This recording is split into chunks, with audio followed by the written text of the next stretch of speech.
Hello, and welcome to Pixel Power Reviews. Today we cover Undertale. If you haven't heard of it by now, Undertale is an RPG made by Toby Fox, one of many composers who worked on the multimedia project Homestuck.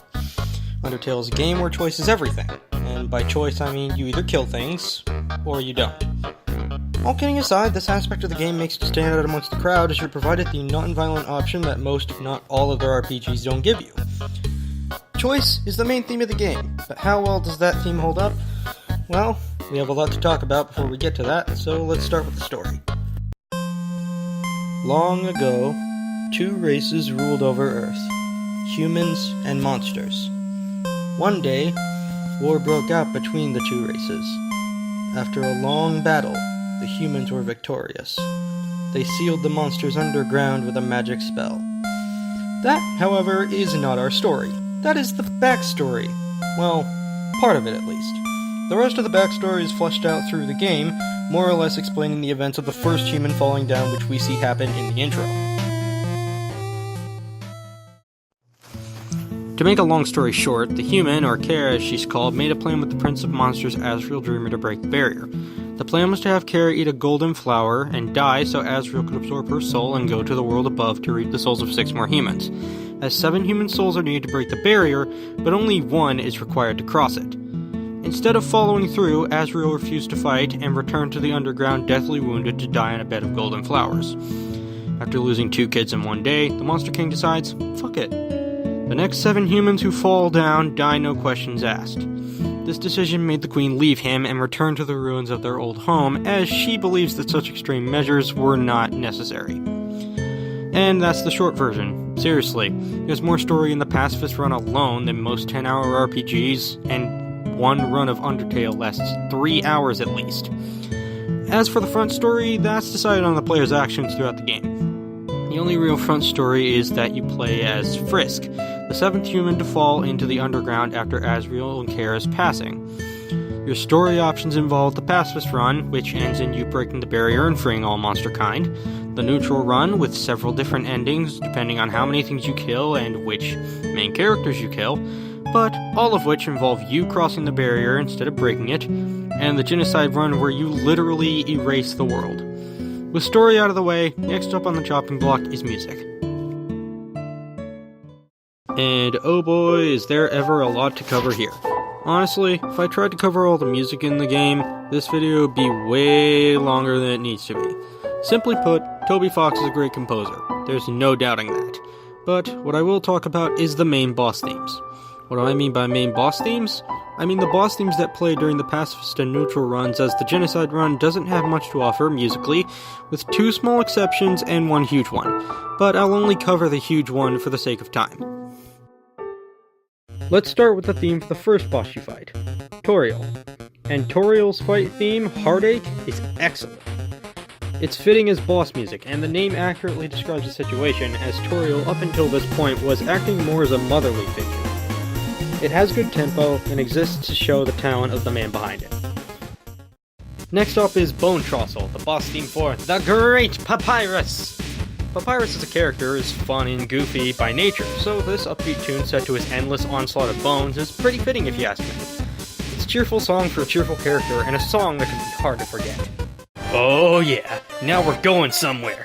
Spear of Justice is the kind of song that'll light a fire in your soul. Pun not intended. Intense and full of action, just like the character it's connected to, Undyne, the captain of the Royal Guard. If I had to describe this song as a feeling, I would say it's got the feeling of getting heroically punched in the face. Oh, yes! Death by Glamour is perfect to dance to. It gets your blood pumping in a way the others don't.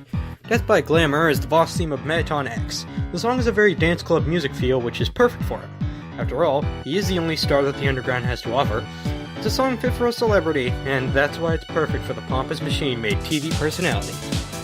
Bergen Truckum, the theme of King Asgore, the not-so-final boss of the neutral route. This song just has the final boss music feel to it, which makes it all the more powerful when you find out just what's up ahead.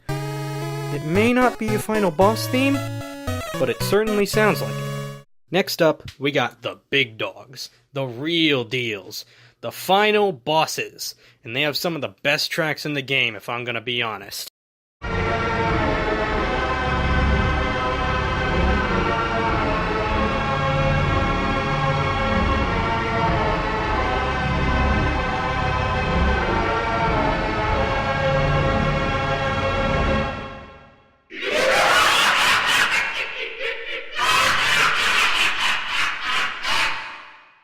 don't have much to say about Your Best Nightmare.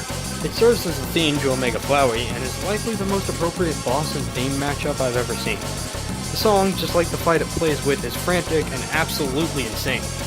And just when you think it's over, it hits you even harder. Hopes and Dreams is the boss theme of Azrael Dreamer. It's appropriately named, and intense in all the right ways. The fight with Azrael itself is nothing special, but Hopes and Dreams tries as hard as it can to keep tension, and does a good job. If the fight this song is connected to was able to match the intensity of the song, I'd almost say it was a better connection than Your Best Nightmare and Omega Flowey.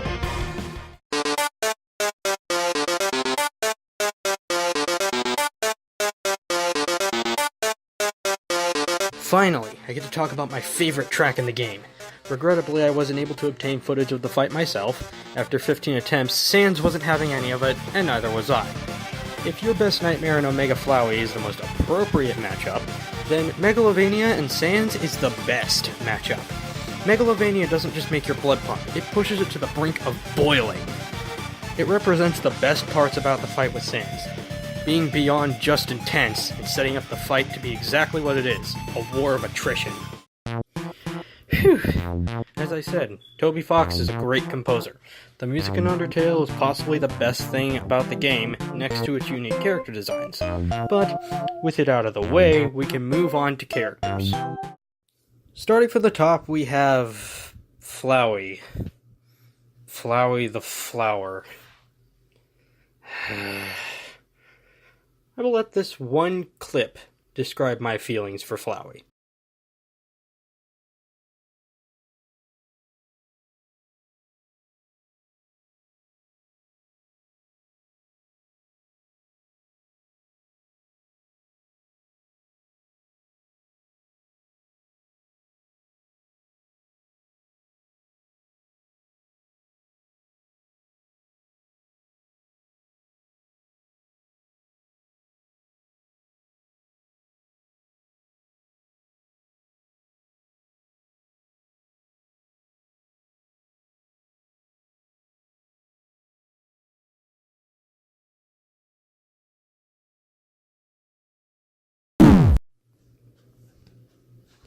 You lying fuck! Needless to say, I hate Flowey. He lies, he cheats, and the only thing that stops me from pulling this little demon weed out of the ground and crushing it is the fact that the remnants of Azrael's soul is inside it. In its own words, it's kill or be killed. And if I didn't feel hesitant about killing Azrael, I would happily oblige. Toriel, former Queen of the Monsters. Unlike a certain flower, I actually like Toriel. She acts like a motherly figure to the humans who fall into the underground. Every time a human falls, she tries to protect them and give them a home. But the humans always decide to move on. She's a mostly pacifistic woman, but does resort to violence if necessary. And she's also rather nice, but kindness is a trait shared by most monsters, so it's hard to really give that to her. Next up is Sans the Skeleton, my favorite character in the game. Sans, on the surface, seems like a comedian whose repertoire of bad jokes and puns is endless. Even his name is a pun. He's a comedian named Sans, a reference to the font, Comic Sans. However, this bag of bones is a lot more than what he seems like.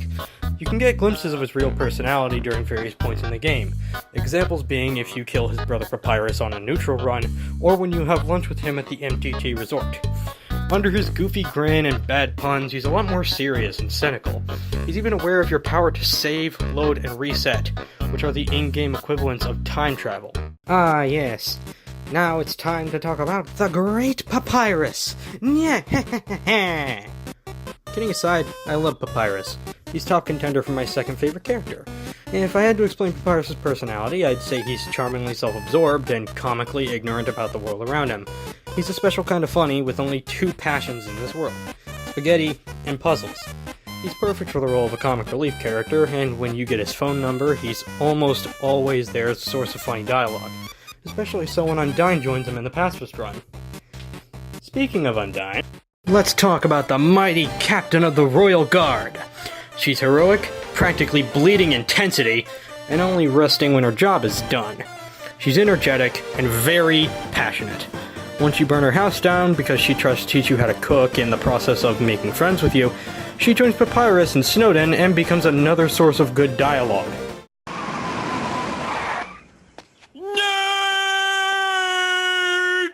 But in all seriousness, Alphys is the socially awkward and shy royal scientist who acts the way she does due to a failed experiment that could be described as simply disastrous. But she's a weeaboo, so... Nerd! Mettaton is a celebrity. That's about it. He does interesting and funny things while he's trying to kill you, but his personality boils down to pompous prick and not much else. Asgore, the king of monsters. He may seem somewhat bad from the outside looking in, but considering how his subjects refer to him, he's not much more than misunderstood. In a perfect world, Asgore would let the humans who fall live amongst the monsters as just friends. But this isn't the perfect world. He's lost his child, he's lost his wife, and he's lost his way as a pacifist in an attempt to keep the hope of his subjects alive. He's actually quite the tragic character, and it's hard to not feel pity for the broken man that he's become considering his circumstances. Asriel Dreamer, the Fallen Prince. Truth be told, there isn't much to talk about with Asriel aside from his role in the bigger picture. He's a pacifist to the very end, that much is sure. The only time he fights is during the true pacifist final boss, and even then you can tell he's not doing it out of malice. He's just a lonely kid who had to experience being reborn as a soulless flower without the ability to show compassion, and he shows regret for the things he did as Flowey. With characters out of the way, we can finally talk about the 3 runs. First, let's talk Pacifist. The Pacifist run is probably the most frustrating to do. For starters, in this run, you need to spare every monster you encounter. Every one. I'm sure that sounds easy enough, but the problem is that if it's your first time playing, finding the right course of action is trial and error. Now, some are obvious, like Night Night, where you need to sing it a lullaby 3 times. Then you have something like Tsundere Plain, where you need to approach it and touch enough of the green spaces. For starters, you would have to know that you're allowed to touch green objects in the first place, which you can really only find out against very specific enemies with their own weird courses of action. But you also have to know what a tsundere even is to get the joke and figure out the answer. It's overly complicated and risks making you die trying to figure it out or force you to flee because you have absolutely no idea. And on top of everything else, you can't even attempt a pacifist run until you complete a neutral run first, even if you know what to do down to the letter. But once you do get to the end, Flowey comes out of nowhere and absorbs the 6 human souls, as well as the soul of every monster in the underground, and becomes Goat Jesus. Asriel. The only part of the pacifist run that isn't frustrating is, ironically, the final boss. Like I said earlier when talking about hopes and dreams, the final fight with Asriel has no tension. Why?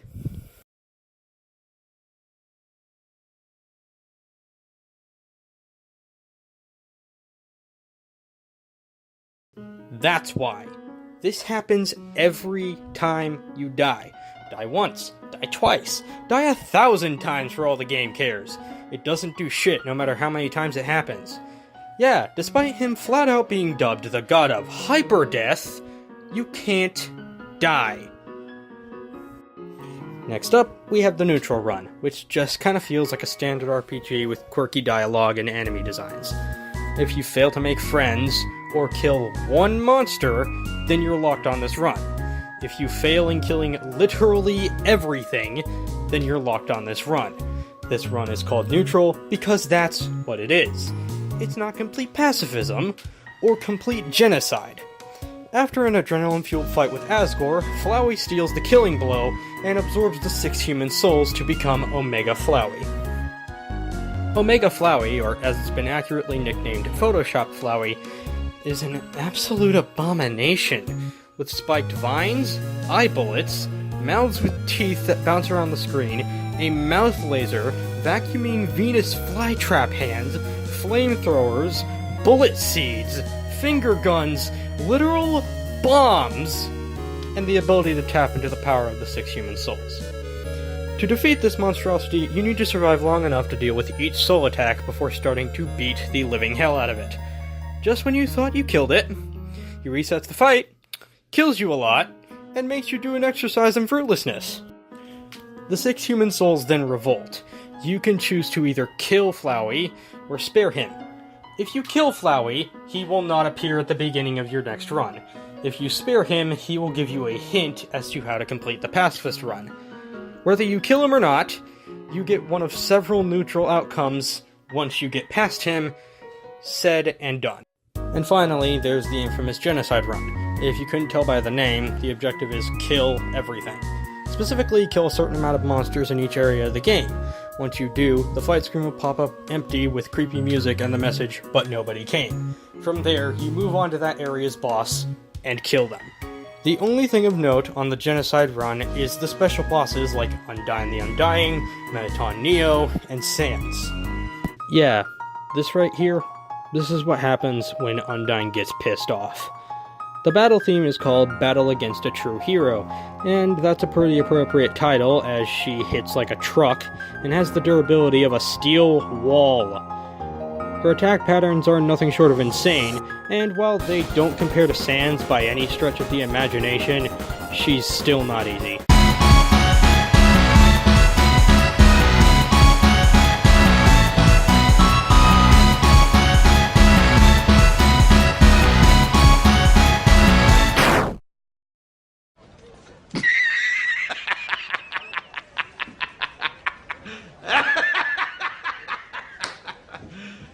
You serious? I love Sans, but I hate this fight. My first time playing the genocide run, I died about 20 times before actually killing Sans. And when I tried to record for this video, he even made me give up. He's about as hard as a final boss can get, and believe me, that's hard. He does have a pattern, but learning it takes try after try of trial and error. This fight pushes you to not only your limits, but the limits of the game's controls as well. Every time I fight this boss, it kills any and all remorse I have about ending the lives of everyone, simply because I developed so much hate for this damn fight. And above all else, the game actually calls it the easiest fight in the game. No, it's not. Not by a very, very wide margin. And that's Undertale. I like this game a lot. The jokes are funny, the dialogue is excellent, the characters have great personality, the soundtrack is masterpiece after masterpiece, and in most cases it's enjoyable. But despite all that, I have one major gripe that almost kills the experience at times. Now, I get that the genocide run is meant to be the bad ending, but as the consumer I feel it's a little too difficult.